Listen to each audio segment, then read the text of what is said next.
প্রিয় শিক্ষার্থীবৃন্দ, আসসালামু আলাইকুম। আমি শামিমা জাহান সীমা, কুলিয়ারচর সরকারি কলেজ, কুলিয়ারচর কৃষি কলেজ। প্রিয় শিক্ষার্থীবৃন্দ, আমি আজকে তোমাদের পরিণতি ও সুশাসন প্রথম পত্রের পরিণতি, সুশাসন ও অর্থনীতির সম্পর্ক ও পার্থক্য নিয়ে কিছু কথা বলব। প্রিয় শিক্ষার্থীবৃন্দ, আমরা কি জানি পরিণতি হচ্ছে একটা নাগরিকতা বিষয়ক বিজ্ঞান। পরিণতির ইংরেজি প্রতিশব্দ হচ্ছে সিভিক্স। এটি ল্যাটিন শব্দ সিভিক্স ও সিভিটাস শব্দ থেকে এসেছে। ইয়ার পাঠের মধ্যে পরিণতি হচ্ছে কি নাগরিকতার সঙ্গে জড়িত সকল প্রশ্ন নিয়ে যে শাস্ত্র আলোচনা করে তাকে পরিণতি বলে। আর অর্থনীতি হচ্ছে নাগরিকের অর্থনৈতিক দিক নিয়ে আলোচনা করে। আমরা কি বলতে পারি, অফুরন্ত অভাবের মাঝে সীমিত আয় ও সামর্থ্য দ্বারা কীভাবে সুখী জীবনযাপন করা যায় সেই সম্পর্কে অর্থনীতি জ্ঞান দান করে থাকে এবং তাকে অর্থনীতি বলা হয়। তো শিক্ষার্থীদের দেখো, পরিণতি সুশাসন এরা একটা প্রশাসন বা সমাজবিজ্ঞানের অংশ এবং সমাজে বসবাসকারী মানুষের জীবন ও আচরণ সম্পর্কে আলোচনা করে। পরিণতি ও সুশাসন নাগরিক হিসাবে মানুষের দায়িত্ব, কর্তব্য, আচরণ, প্রত্যাশা নিয়ে আলোচনা করে। পক্ষান্তরে অর্থনীতি নাগরিকের অর্থনীতির দিক নিয়ে আলোচনা করে। সুতরাং এদের আলোচ্য বিষয় মূলত নাগরিক মিলে এদের মধ্যে ঘনিষ্ঠ সম্পর্ক বিদ্যমান। প্রথমে দেখো, পরিণতি সুশাসন ও অর্থনীতি একটা যৌথ বিষয়। পরিণতি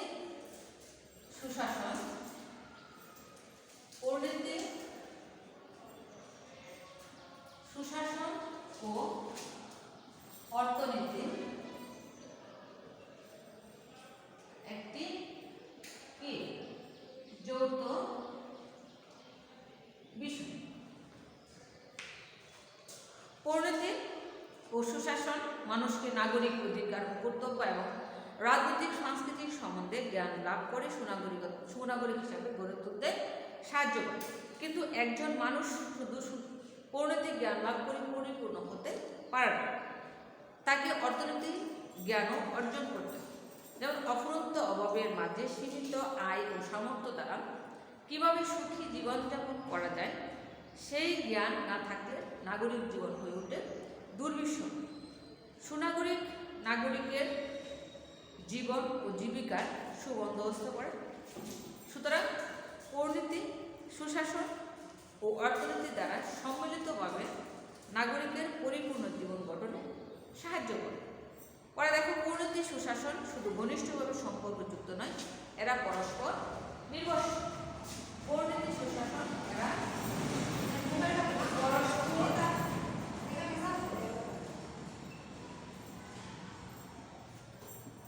পরস্পর নির্ভরশীল। আধুনিক রাজনৈতিক কার্যাবলী অর্থনীতির সঙ্গে গভীরভাবে সম্পর্কযুক্ত। শাসকবর্গ শুধু রাজনৈতিক এবং প্রশাসনিক দায়িত্ব পালন করেন না, তারা প্রশাসনিক কার্যাদির পাশাপাশি উৎপাদন, বন্টন প্রভৃতির অর্থনৈতিক কাজও পরিচালনা করে থাকে। সুতরাং জাতিকে সঠিক পথে পরিচালনা করতে হলে নেতৃবৃন্দের অর্থনৈতিক জ্ঞান থাকা অপরিহার্য। অপরপক্ষে দেখো, অর্থনীতিবিদগণ যদি জাতীয় চরিত্র ও নাগরিকের আচরণের আলোকে অর্থনৈতিক পরিকল্পনা ও সিদ্ধান্ত গ্রহণ না করে, তাহলে জাতীয় অর্থনৈতিক কার্যক্রম সফল হতে পারে না। সুতরাং এই তিনটি বিষয়ের শিক্ষা সুনাগরিক ও সুফল নেতৃত্ব গঠনে সমান্তরাল ভূমিকা পালন করে। পরে দেখো, পরিণতি সুশাসন ও অর্থনীতি একটা সংযুক্ত বিষয়। পরিণতি সুশাসন ও অর্থনীতি একটা সংযুক্ত বিষয়।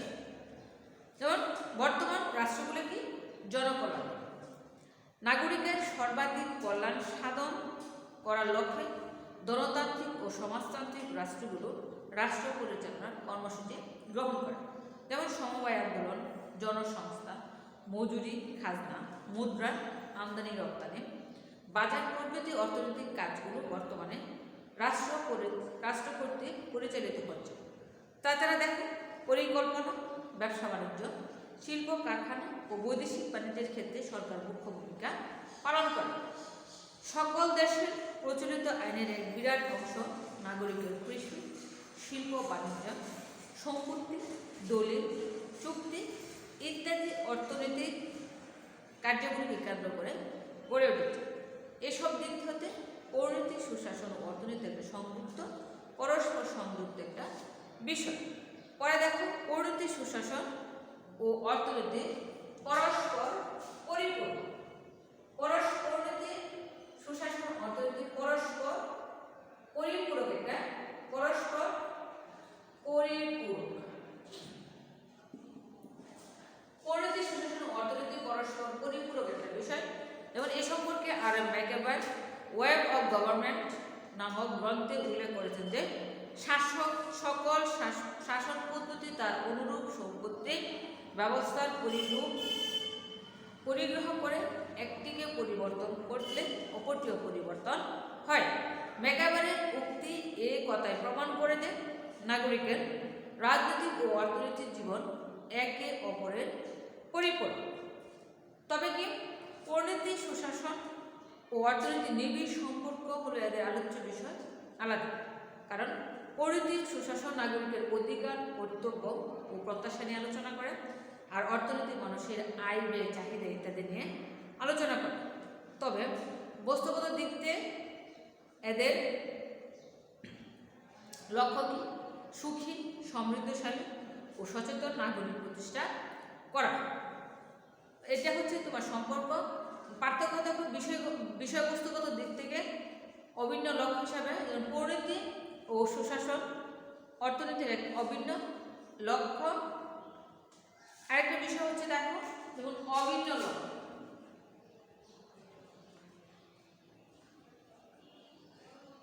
অভিন্ন লক্ষ্য, পরিণতি ও সুশাসন এবং অর্থনীতির লক্ষ্য এক ও অভিন্ন। উভয় লক্ষ্য হল মানব কল্যাণ সাধন করা, রাষ্ট্রের দুর্নীতি হ্রাস করে কিভাবে উন্নত নাগরিক জীবন গঠন করা যায়, কিভাবে সুনাগরিক পাওয়া যায়, সুনাগরিক হওয়া যায়, নাগরিকের অধিকার ও কর্তব্য কী কী ইত্যাদি নিয়ে পরিণতি ও সুশাসন আলোচনা করে। আর অর্থনীতি অসীম অভাবের মাঝে সীমিত সম্পদকে কাজে লাগিয়ে কিভাবে দ্রুত নাগরিকের অর্থনৈতিক উন্নয়ন সাধন করা যায় তা শিক্ষা দেয়। সুতরাং উভয়ের লক্ষ্য এক ও অভিন্ন। পরে দেখো অভিন্ন বিষয়বস্তু। অভিন্ন বিষয়বস্তু এটা হচ্ছে তোমার সাদৃশ্য। অভিন্ন বিষয়বস্তু, অভিন্ন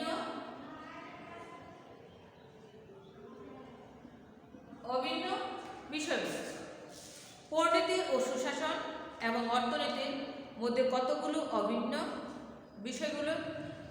বিষয় পরিদৃষ্ট হয়। প্রতিটি রাজনৈতিক সমস্যার যেমন অর্থনৈতিক দিক রয়েছে, তেমনি প্রতিটি অর্থনৈতিক সমস্যার রাজনৈতিক দিক রয়েছে। যেমন সম্পদ উৎপাদন, বন্টন ব্যবস্থা, বাজেট, অর্থনৈতিক সমস্যা ও তার সমাধান, অর্থনৈতিক পরিকল্পনা প্রভৃতি বিষয় অর্থনীতি এবং পরিণতি ও সুশাসন উভয় শাস্ত্রে আলোচনা করে থাকে। কারণ এসব বিষয়ের আলোচনা ব্যতীত নাগরিকের জন্য যেমন সুশাসন নিশ্চিত করা সম্ভব নয়, তেমনি অর্থনৈতিক দিক উন্নয়ন করা সম্ভব নয়। ফলে পরস্পর নির্ভরশীল। আধুনিককালে সকল প্রকার অর্থনৈতিক কার্যক্রম রাষ্ট্র কর্তৃক নিয়ন্ত্রিত এবং পরিচালিত হয়।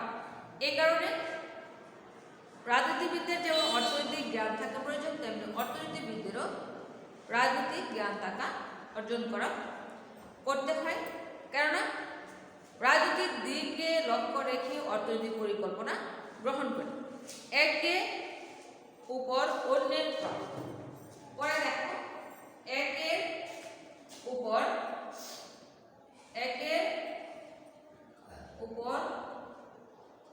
অন্যের প্রভাব। পরিণতি ও সুশাসন এবং অর্থনীতি একে অপরের উপর প্রভাব বিস্তার করে থাকে। যেমন রাষ্ট্র পরিচালনার যারা নিয়োজিত থাকেন তাদের যেমন অর্থনৈতিক জ্ঞান থাকা প্রয়োজন, তেমনি অর্থনীতিবিদদেরও রাজনৈতিক জ্ঞান থাকা জরুরি।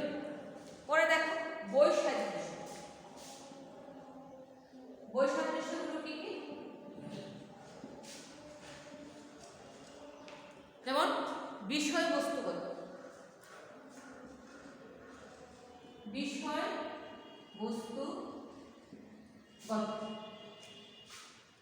নাগরিকতার সাথে জড়িত সকল বিষয় পরিণতি এবং সুশাসনের আলোচ্য বিষয়। আর অর্থনীতি পদের আলোচ্য বিষয় হচ্ছে মানুষের অর্থনৈতিক কার্যাবলী।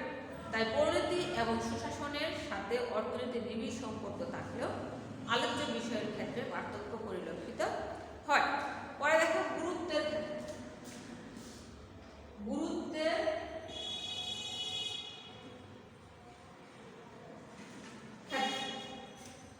ক্ষেত্রে কি?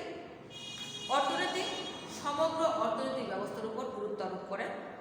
এছাড়াও অর্থনীতি মানুষের আয়, ব্যয়, চাহিদা, সম্পদ, বাজার ব্যবস্থা ইত্যাদি বিষয় নিয়ে আলোচনা করে থাকে। আর পরিণতি নাগরিকের অধিকার, কর্তব্য ইত্যাদির উপর গুরুত্ব আরোপ করে থাকে। পরিণতি সুশাসন, আইনের শাসন প্রতিষ্ঠা, সরকারের স্বচ্ছতা, জবাবদিহিতা ইত্যাদি বিষয় নিয়েও আলোচনা করে থাকে। পরে দেখো আরেকটি বৈসাদৃশ্য আছে পদ্ধতিগত।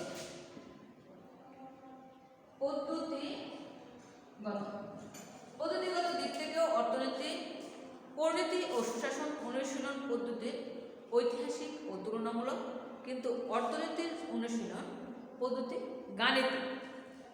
পরে দেখো বস্তুনিষ্ঠতার দিক থেকে। বস্তুনিষ্ঠতার দিক থেকে পরিণতি ও সুশাসন এবং অর্থনীতির মধ্যে বস্তুনিষ্ঠতার দিক থেকে পার্থক্য রয়েছে। পরিণতি অনেকটাই নীতিনিষ্ঠ একটা বিজ্ঞান, আর অর্থনীতি মূলত বস্তুনিষ্ঠ একটা শাস্ত্র। সুপ্রিয় শিক্ষার্থীবৃন্দ, আমি আজকে তোমাদের পরিণতি, সুশাসন এবং অর্থনীতি সাদৃশ্য, বৈসাদৃশ্য নিয়ে কিছু কথা বললাম। আশা করি আমার এই ক্লাসটা তোমাদের ভালো লেগেছে। পরবর্তী ক্লাস দেখার আমন্ত্রণ রইল। ধন্যবাদ সবাইকে। আসসালামু আলাইকুম।